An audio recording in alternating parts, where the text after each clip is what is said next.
Good afternoon, friends. Welcome to the first episode of Value First CPQ. I'm Chris Carolyn here with my favorite CPQ guy, Bill Barlas. How you doing, man? Hi, Chris. Glad to be here as usual. Doing. It's been a while. I'm glad that we're getting back to this. CPQ is still in the news in HubSpot land. Everybody's excited for what cash flow has kind of promised to bring into the platform. We already have a CPQ beta up. The quoting experience for sure is getting a huge upgrade, which we expect to be, in quite good shape by the time we get to inbound. But today, if you know me, I love talking about the foundational pieces that make HubSpot work, that make everything on top of it work. And so I was happy that Bill wanted to start by talking about CPQ data models and how they really can shape or be shaped from, this business rules engine or just business rules in general. All the things we need to apply or all the things that a salesperson might apply in from his head in the moment on getting to, price and ultimately an accepted contract and proposal, obviously, is the goal. So why was this on your mind today, Bill? Absolutely. So one of the things that we run into regularly when we go into a CPQ implementation is a lack of product data readiness. And so I wanted to do a show today to talk about how can we get ready to implement a CPQ? How do we get the data model ready? And as we sort of start to see AI coming online, we're going to need these business rules in order to be successful. And so how do we get our data model right? It's a foundational element of correct and proper quoting in quote to cash. So this is the first step, I guess you could say. Yeah, and that makes sense. Especially with AI making it easier and easier to build stuff out. But even before that, I think there's a misunderstanding, like in most SaaS situations, where we just need to buy the tool and then we'll bring it in and we'll implement it, and then we'll just be magically quoting in this new system, and nobody will be selling the wrong things. We won't be over promising. But in your experience, like when someone says CPQ implementation, like what percentage of the work is actually about data modeling versus, configuring the interface? Absolutely. So what I'll say is that a successful implementation, if you have your data model already figured out, the percentage of configuration is much less. So what you don't want to be doing is flying the plane while you're building it, which is what you do if you start on the configuration, like the building of the CPQ before you have your data model laid out properly. So it's a foundational element, and it also lets you set structures for user interface, user experience for your sales team, for outside users more effectively, and just generally results in a smoother implementation. The other piece of this, the other reason why this came up for me, I've been down the Freakonomics podcast rabbit hole a lot lately. And something I'm noticing is that the people that are coming up with interesting results in their work are the people that are aggregating and tagging data properly. So, whether AI is jet fuel, et cetera, on the user interface side, the people that are successfully answering questions about things are the ones that are going through and collecting and tagging their data properly. You learn so much from that. And so data models have become personally interesting to me lately. And I just thought it was interesting that my work is so tightly related to that idea. And so I thought I would, sit down and write up some things about data models, and how they apply to CPQ, just because I'm also interested in it. So, yeah. What do you think that teams often want to start with, making it look good first? Like, why do they make that mistake? It's a results issue. So when you're showing a result to a leadership team, the thing they can see, the thing that's on the screen, that's what's important, right? And so a natural first step is to jump to that, because that's what's going to give the most immediately clear results to your leadership team. And it's sort of hard to explain why you would want to sit there and attribute tag, 75 products, with what color they are. Whereas building a nice configurator screen that has some visuals in it is definitely it's got a big bang feel to it. And I think there's a balance that you need to strike when you're doing a project like this. Gives better explanation of what's actually happening on the ground, but do that with a PowerPoint slide and keep working on your data aggregation if you can, in my opinion.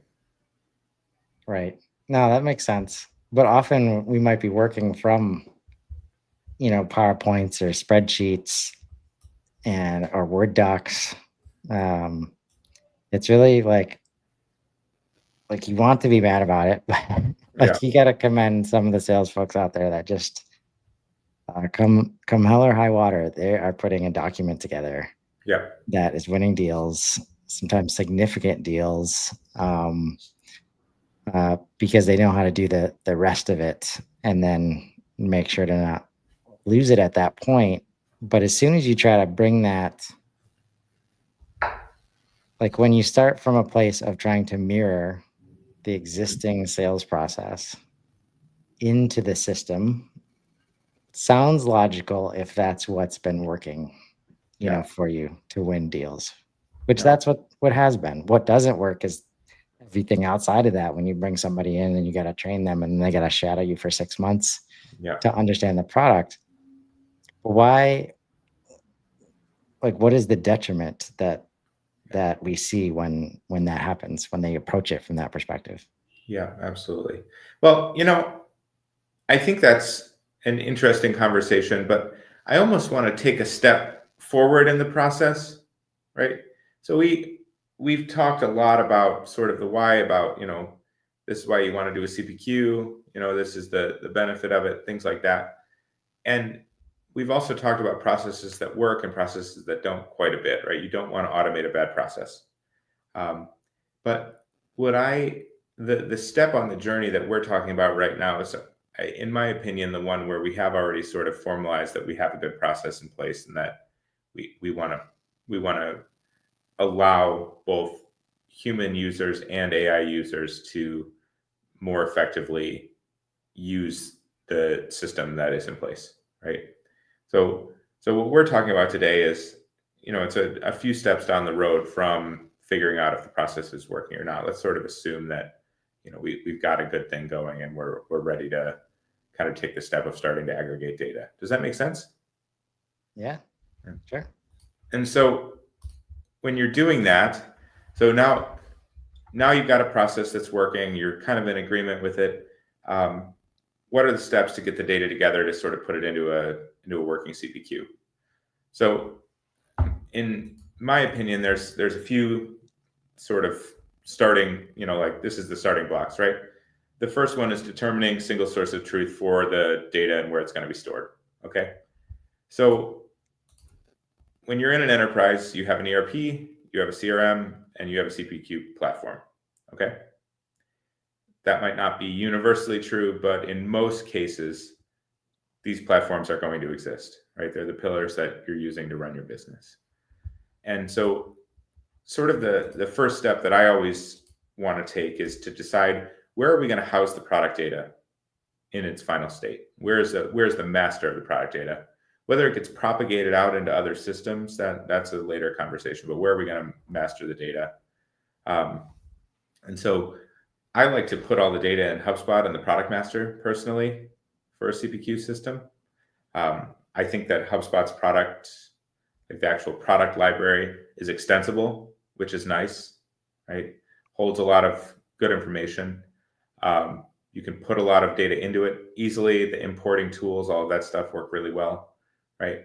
And you can also tag and apply attributes to the data easily there. So I like to store data in the HubSpot product library. The other benefit of that, if you're a HubSpot customer, is that it opens up the ability to use HubSpot quotes for more simple configurations that may not even require a configurator at all, right? So say you're in a scenario where you have a group of products that need configuration and a group that don't.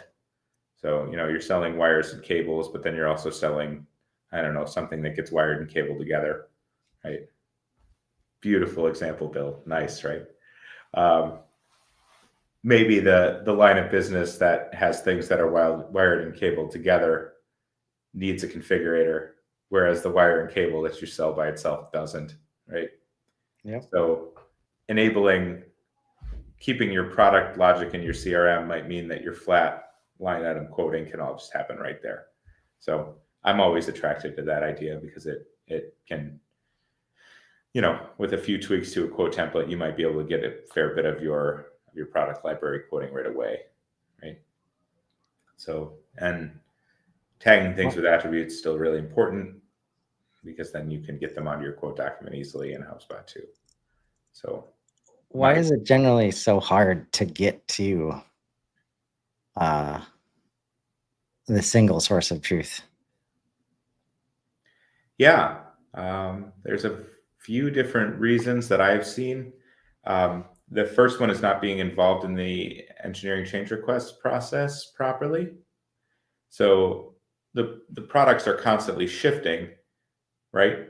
And there's typically, at most companies, a physical, usually like an email chain process that's happening. Hey, we're changing this thing, just so you guys know. And so keeping it up to date is really difficult because of that, unless you get involved with that process. So engaging with your engineering team, engaging with your product team and saying, hey, when you update a SKU, you need to let me know. And by let me know, it means put me on your distribution list, right? So another stage in the, stage gate process, basically, that it ends up in the master data file, right? So that's a difficult one. The other one, and one where we are seeing massive improvement in outcomes based on AI, is the fact that a lot of stuff is often stored in a PDF document on a drive somewhere. So the physical lift to gather the data and then the process to keep it updated are the two biggest problems typically with that. Those are the challenges. So solving the first one, get involved with your change management process at your company. Call the engineer. He's usually named Scott. It's like 4 out of the last 5 have been named Scott. And then the other piece is the data aggregation, and that you should be using AI to do that. Like if you're not using AI to do that, you should start today. Upload your PDFs, have it output a spreadsheet for you. You can get uploaded into your HubSpot system.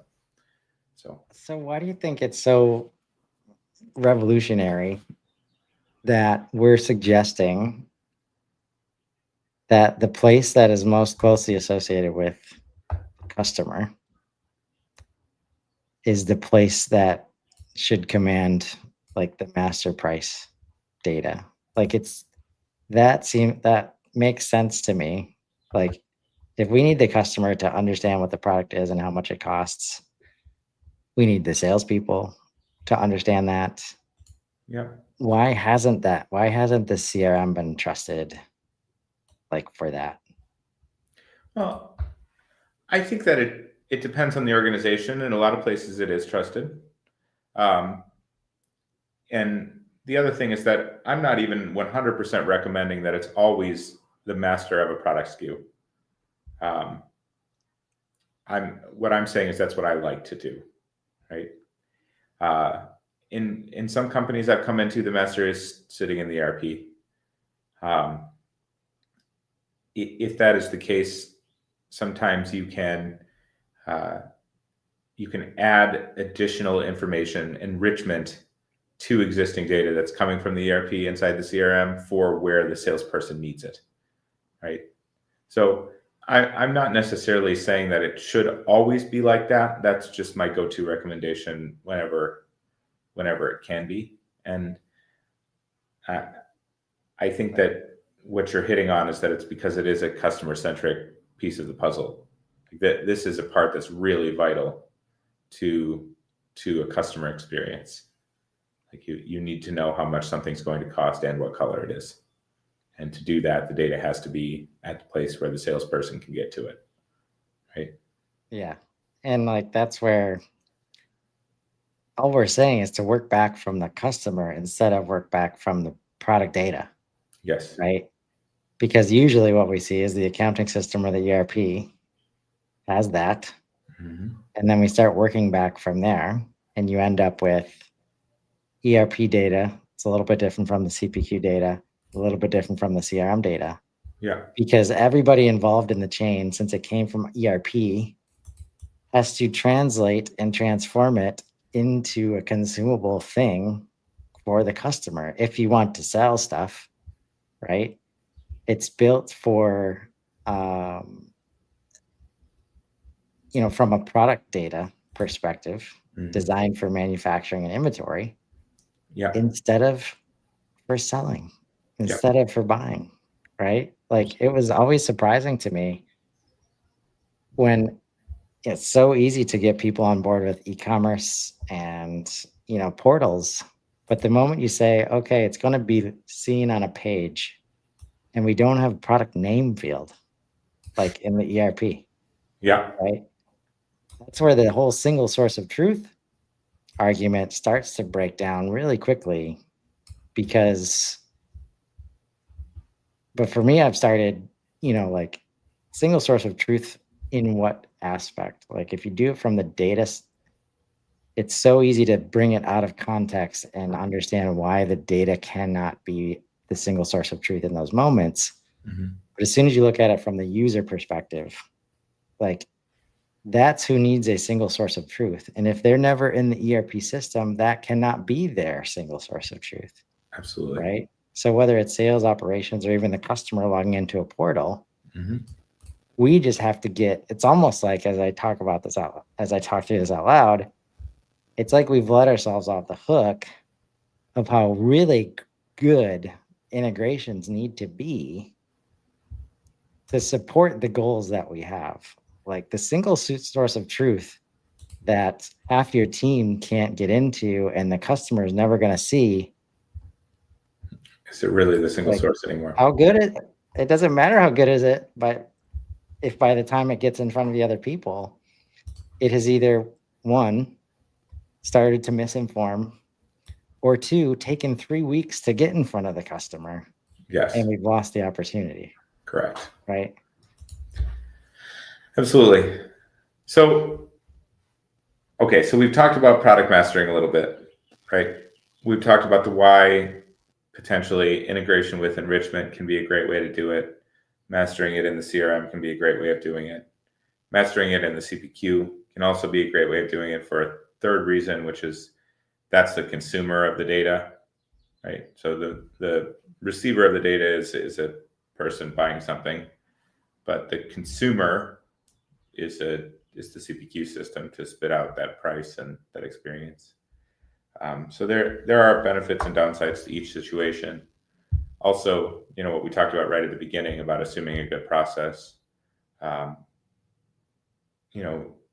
As you're going through this stuff, if you find, hey, somebody's holding all of their 150% bombs in their ERP and they're solid, do we pass it and have a parent-child relationship with HubSpot or with the CPQ?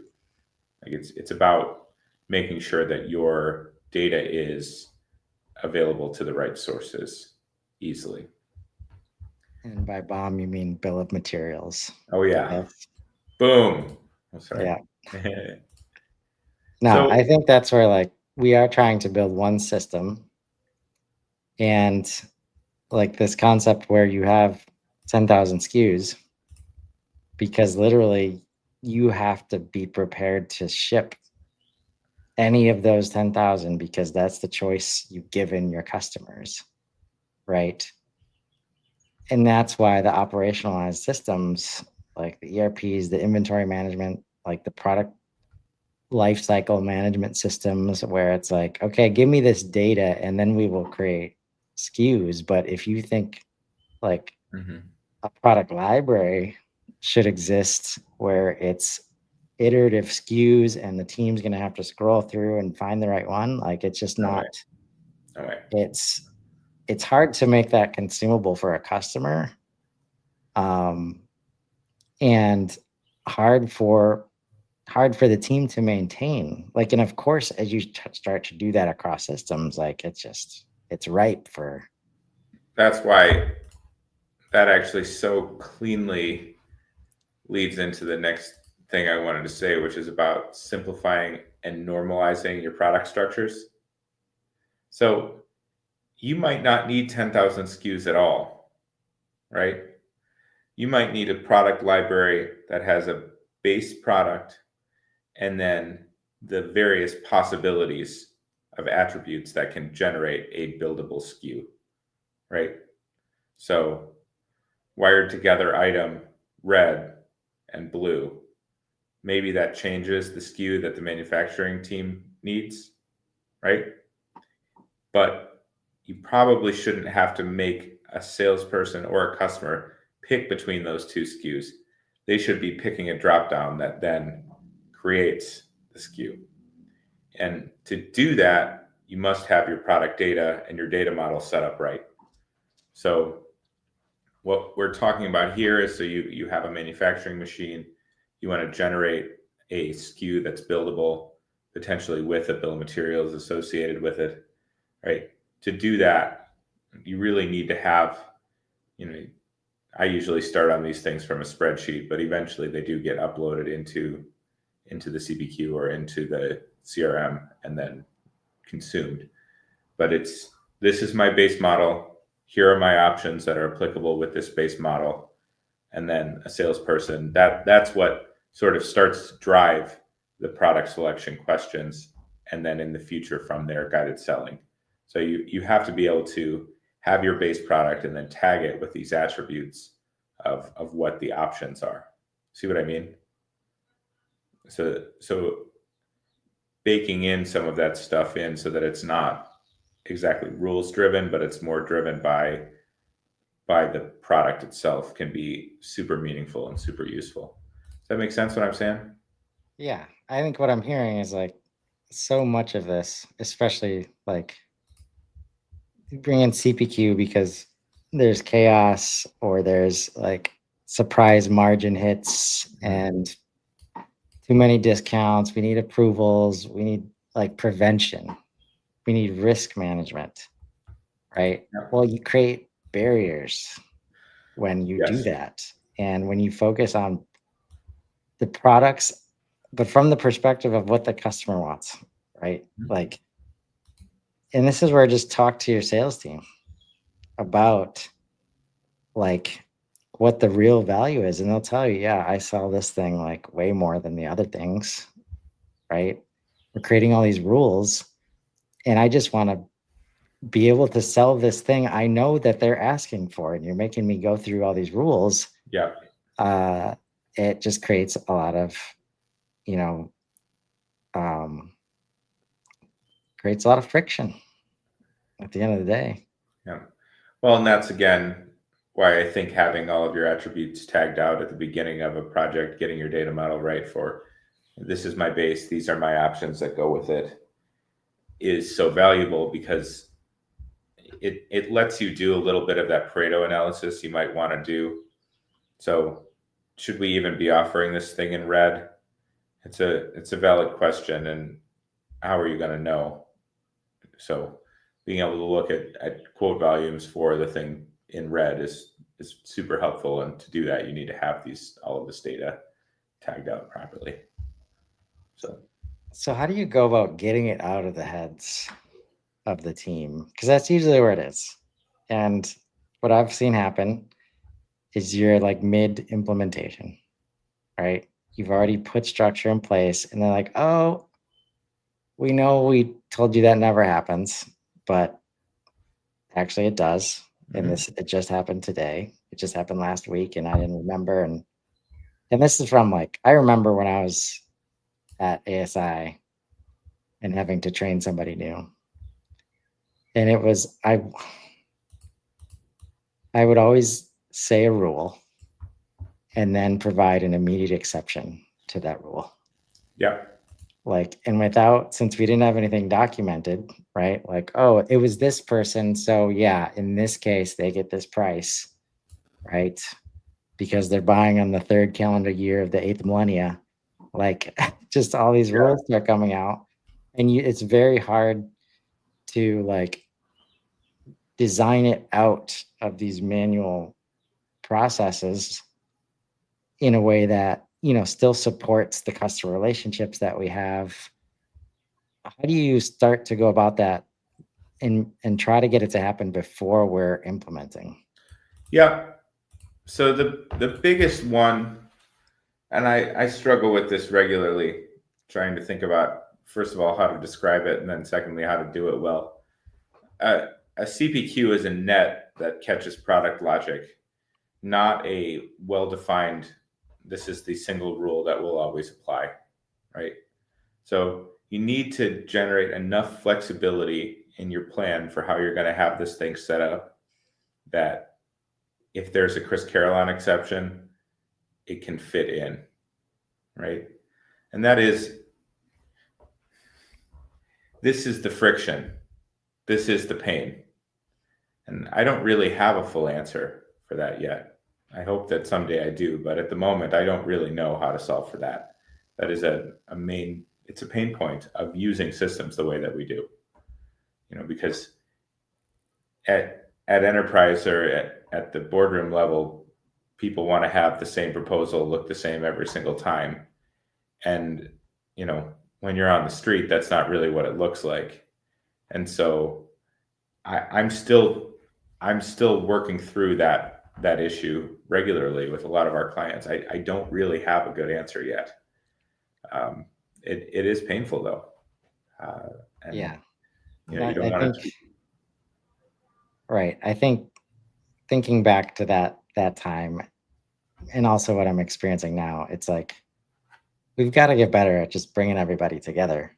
Mhm. And it doesn't matter if they're a rep and they have no decision-making power at all.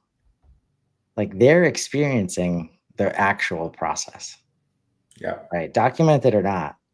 And if you don't involve them in some way in the process of building this out, like one, they have the most relevant information for what the process could, should, does look like at any given moment and how it can be improved from the customer's perspective, from their perspective, and even from the business's perspective. I mean, there's nothing worse than having a sales guy tell you how much money we're losing on the sale just to sell like a low dollar product because we have to quote it the same way as we do the $100,000 products. Yeah. And no matter how many times they say that, the system doesn't get better, right? And those people were never brought in to the CPQ conversation, right? Yeah. And we've got to find a way to get all the voices in the room so that you can just take a moment to say, yes, we are all aligned on Yeah. what needs to happen, right? Because not only do you, when you separate them, you're missing valuable information about what the process actually looks like. But then no matter how good the system you're building is, when you try to deliver it, guess who's not on board yet? Right? This is a friction that I think exists with or without the tool though, Chris. Well, for So sure. that's the pain that, so automate whatever you want. There is typically a disconnect between what management wants to see happening or what their image in their head of what is happening is versus the reality of a deal.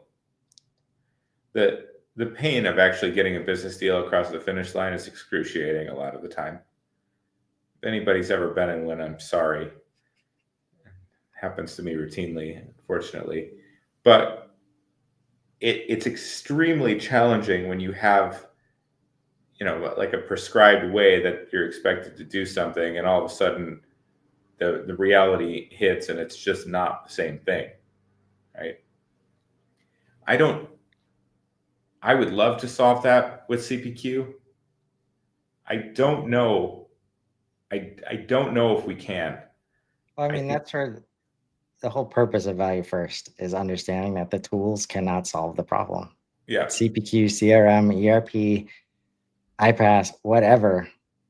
Like, this is what I've referred to as the SaaS trap, is that SaaS has made you think that you can buy stuff to make these problems go away. yes, And you can't. not that one, not that one. And that's where when we talk about putting AI in a position to actually help, you could even say all of this out loud, like to the AI tool, and it will help you start to like realize, like, oh, it's not a CPQ problem. It's a product problem. It's a Yeah. sales process problem. It's a team communication, problem. Um, and this is where we come back to the human element. Because when everybody's like, oh, having a good day, like you can ask a salesperson how they won the last deal. And they will tell you exactly what the data model needs to look like. They won't call it a data model, but they will tell you everything that needed to be true for them to win that deal. Yeah. Right. So, how do we maybe reducing the tension? Like, how do we like adjust expectations better for what the CPQ is actually doing? Like when you're in those good conversations, I know you've had some good deal experiences as well. Like what's going right like during the process on each side? How are expectations being managed, Yeah, well?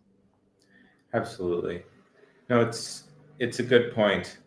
And I think good CPQ should be an effortless part of it. So having a tool that you can use to basically record what you talked about, it's got enough flexibility to answer the questions, to get the price out the door adequately. It's basically a big calculator. That's what the thing is, right? That's really what we're talking about here is a calculator, right? And all acronyms aside, basically it's a spreadsheet that is more rigorously maintained, right? So it it needs to be flexible enough that you can sell the things that you need to be able to sell easily, and the math works out. That's what we're doing here with the tool, right? And so when we, going back to data model, when we think about data model, it's really about, can we gather all of that data on what is being sold and how properly? And it's a management consulting problem, as we were talking about earlier. How are we even ready to do that yet? Right? Is that where we switch into like guided selling gear? Like, because it's really hard to stay away from the going from one rule to 100 rules very quickly when everybody's in technical, like, oh, if I sell it like this, then this is true. But if it's this product, then this is true. And like you set yourself up to just make 1,000 rules like on the spot versus like guided selling. And you're just saying, oh, what questions are you asking? Like Yep. during the process. Like I remember the first time I started looking into CPQs, and there was one vendor who definitely like wanted to stay away from like configurator talk at all costs, and they're focused on guided selling. And it was amazing to see that kind of the disconnect from teams that they execute guided selling, but then when you talk about it in the way, it's like, oh, we can't follow a script. uh but what have you seen when teams can kind of switch gears and like embrace that guided selling approach? Like, what do you see happening in practice? Yeah. And to be candid, in practice, I would say that 9 out of 10 implementations result in somebody driving towards a model where you're quoting a product and the guided selling flies out the window. I am still trying to figure out how to make that effective for a team. I really am. I I love the idea of it. I've tried it numerous times in numerous different iterations, um, and done successfully. There's nothing like it. We do have a one or two clients that have gotten there, and it switches to a solution based selling approach. Um, the problem, or a problem that you kind of run into sometimes with this, is a lot of quotes are reorders, right? A lot of what happens in manufacturing has happened before, and so it's kind of, we have a really good example where the the company, they sell ancillary equipment for boiler rooms, right? And that company, we have gotten to a guided selling approach, and it's amazing because it's about what's the steam pressure coming into this ancillary equipment, what's the flow rate of the water coming in, right? Like, those guided selling questions help you size properly the pumps and the tanks and all the different pieces, right? But still, to this day, one of the most commonly used features, that implementation is about 5 years old now, that is used is I want to skip these questions and type in the part number, get a price, go. So, I think that it really benefits if you can. It's confusing because it's sort of like a real guided selling, like a guided selling in practice has both questions about the product and questions about the scenario in it, right? Like, that's the only guided selling that I've ever seen be super effective. So, Right. yeah. Well, I think that's the challenge of serving like any kind of sales team, is like people that know, especially when you start getting into different markets and different selling situations where you have account managers versus um, people that are just responsible for new business. You got to be able to serve like the quick product code lookups, but also like if you've got the blind leading the blind, just having questions there for people to ask and answer Yeah.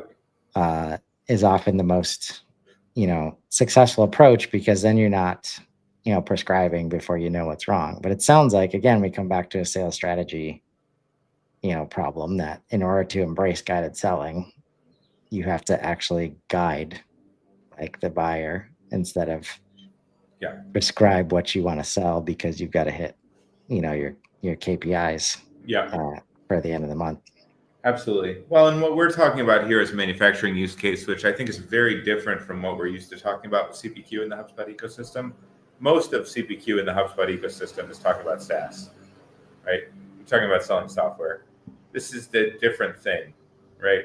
With software, your inputs are a little bit less complicated usually, right? It's how many people are going to be using this thing, you know, what is the term of the agreement, things like that, right? In manufacturing, guided selling becomes a little bit easier, or a combination of guided selling and product selection becomes a little bit easier because there are system inputs going in that do make sizing decisions, right? So yeah, it's thinking about it that way, I guess. To answer your question, I have seen some success with guided selling, as long as the thing plugs into a system where you can answer questions that will help size and select the right one, right? So yeah, the Right. So, but let's get practical a little bit. Let's say someone's listening to this and is on board with what we're saying. They've been feeling the friction. Um, Entirely possible they're in the midst of like a 2-year CPQ implementation. Um, and they realize the problem with their data model. And again, you might not have a good answer, but I think there's some good questions that people could ask in order to start making progress. Understand that please do not be resigned to implement a system that will not work for your company, which is what we see way Abs- too often, right? Absolutely. So how do we dig out, right? The first step is, we were just talking about it with the data model. So data model covers products. The other part of the data model that we haven't even gotten into yet, but that's also really interesting, is the data model around opportunity management, how it relates to quotes, how it relates to products, like all of this piece, right? So the first step is that data model audit, right? So pull your product master, determine if you have the data that you need in order to do your models, start to learn a little bit more about, is my opportunity to quote management working? You know, a super common thing that comes up is, I'll have teams ask me, okay, we like to quote options, different different possibilities, right, to a customer, completed quotes, but different possibilities to the same completed quote, right? So determining, do you want a different quote number for each one of those, or do you want to have three different options on the same quote? How do you want your document output to look for that? Those are all things that are really, can be super helpful to understand, and that's really what that audit, that's what that does, right? So figure out, how many product records am I really working with? Am I using sellable records, or do I have base products plus attributes associated with them? How often am I making new ones? How am I maintaining this? What is my change request structure? Things like that. Um, these are massively important things, and they'll help you to start to dig out, right? Start the process of doing CPQ well. So yeah, Yeah.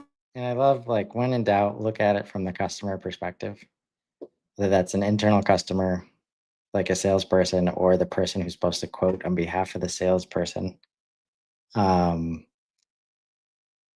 like, what is their experience? And this is where you get to what really needed to happen really quickly. Like, if a customer cannot understand, or like they have to talk to somebody to understand what's on the quote, which again, some, traditional sales people like being needed in that moment to help explain things, yeah, right? But this is where you start to reveal, like, oh, this description has been for us internally all along, and now we're trying to put it in front of the customer.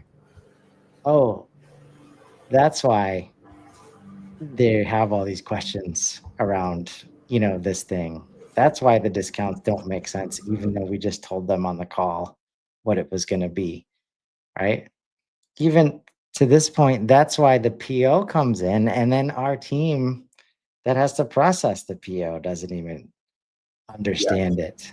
Like, that's how absolutely. crazy it is out there, folks. Like, this is happening, like data transformation back and forth, like constantly, because we have different consumers, like, in the process. And those are surefire signs, like all of those signs of, like, people asking lots of questions about the same, like, things that you thought had been, like, agreed upon prior. People doing more things out of the system, like, let's just have a call.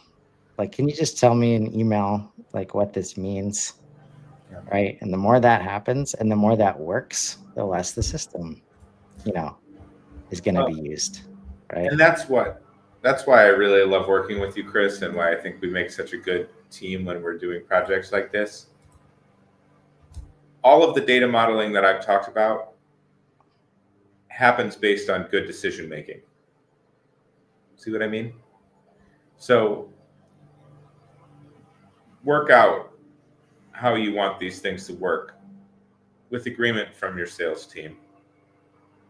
And then we can go into a data modeling exercise where we can build out all of the potential product models, tag them with their data, figure out what the structure of the CRM needs to look like to reflect to the quote, figure out what the document needs to look like, right?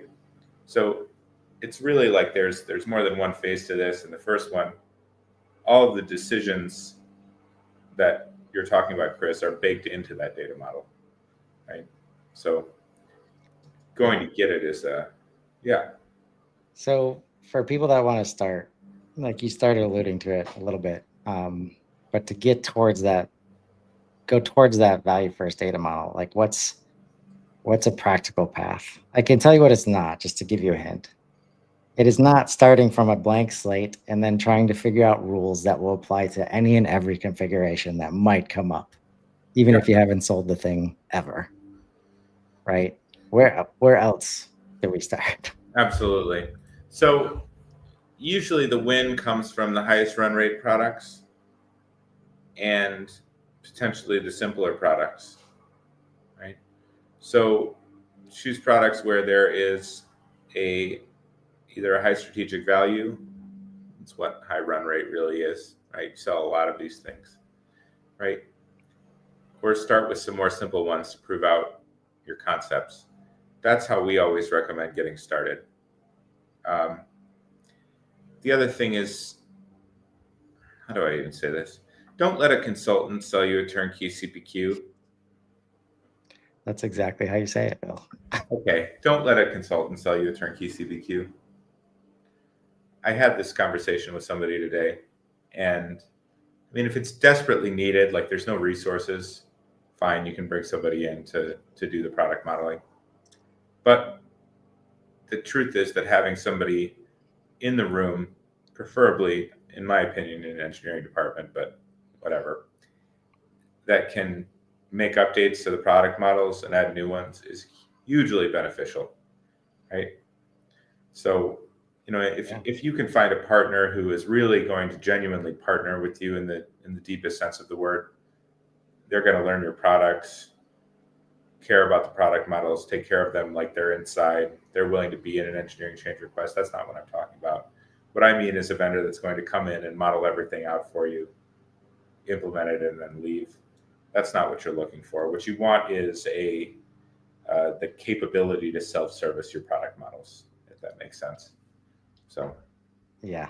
And measure by, business outcomes, like not technical, metrics, right? And we've just worked together on a project and we're both learning like how patient everybody needs to be. And this is where customers, I think as consultants, we think we've signed up for like, oh, we're supposed to solve all of this for you. Even if you've never figured out your process, you don't have anything documented, you've paid us, we developed the scope, we've got to deliver that scope, even if we see all these red flags everywhere.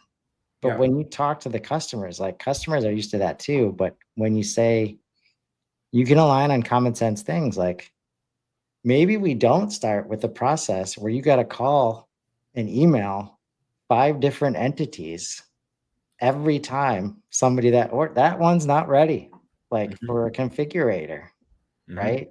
Which ones are? And when you can have this like a little bit challenger conversations, people understand. It's like, oh yeah, that does, like I wouldn't even want to systematize it because that's what happens, right? You start to systematize it and then they try to change their process on the fly. Yeah. Doesn't work. Somebody has a bad time, usually everybody. And the system stops getting used very quickly because people have a job to do on both sides. Yeah. So what does success look like from your perspective? Yeah. Success is an increase in quote velocity. And I had a success the other day, which seemed like an intense failure. The system went down and everybody was screaming and looking for help.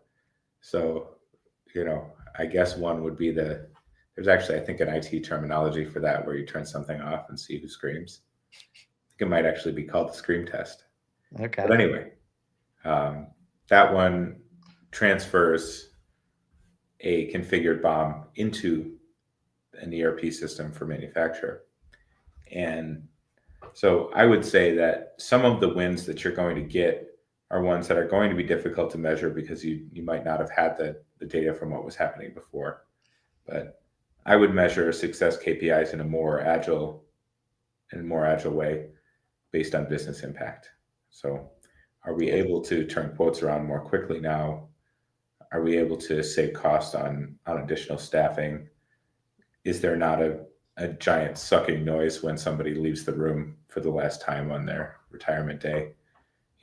These are hard to quantify, but those are the wins, right? They are. And I'll always remember the one time I was told how proud a sales manager was of the new person who was picking it up so quickly right after we had implemented CPQ. Yes. And those are the moments. Like, it's pretty hard to show that. It's hard to sell that up front, right? But we're always adding new resources. And that's where, when you systematize and get to this common language point, like, that's the difference between building something and like growing and scaling something, right? You've got to be able to bring people in a way that doesn't require 6 months of ride-alongs. Exactly. Right? Absolutely. At least not for the reasons that they're required. Right? There's lots of relationship and human to human stuff that I can't wait to see more people dive into, because they're not going to be spending all their time in CRMs and CPQs and ERPs. Mm-hmm. But it's going to be much different. And it's going to be exciting to see. And that's why we're here. We want you to be able to leverage a lot of what we're already seeing with AI, right? Things that very much relate. Like, if we can hire a salesperson into a sophisticated, sales process, and they can be up to speed in 2 weeks, Mm-hmm. we're going to be able to do the same things, with AI. And that means like our system of process and record is, our team can use it, and they are using it. Yeah. So what's one thing, if you can boil it down, like CPQ data models, what's one thing you want people to remember? Yeah. Well, can I say one thing and then the thing I want everybody to remember? Yeah.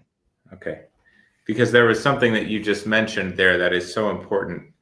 I think that as we transition into a more AI first environment, we still need to have our data model figured out.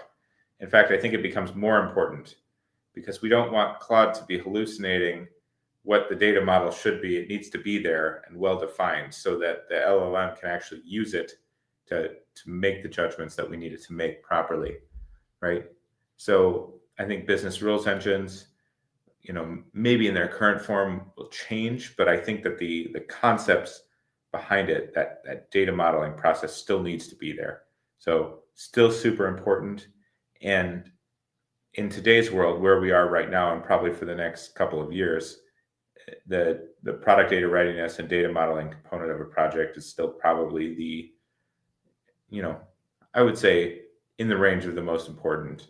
Probably the initial work that bakes into the data model is the most important, but getting the data model right as a finite physical entity is hugely important to doing the implementation well. So yeah, that's what I've got. That's well said, and that's what we're about at Value First. Like, focus on the humans and how value flows. Build the technology, design the technology around that instead of your artificial system requirements, sometimes based on how you were feeling that day, right? And you will see efficiency and relationships improve. Glad to get back to educating on CPQ, Bill. Thanks so much for your time today. Thanks, Chris. All right, we'll see you next time.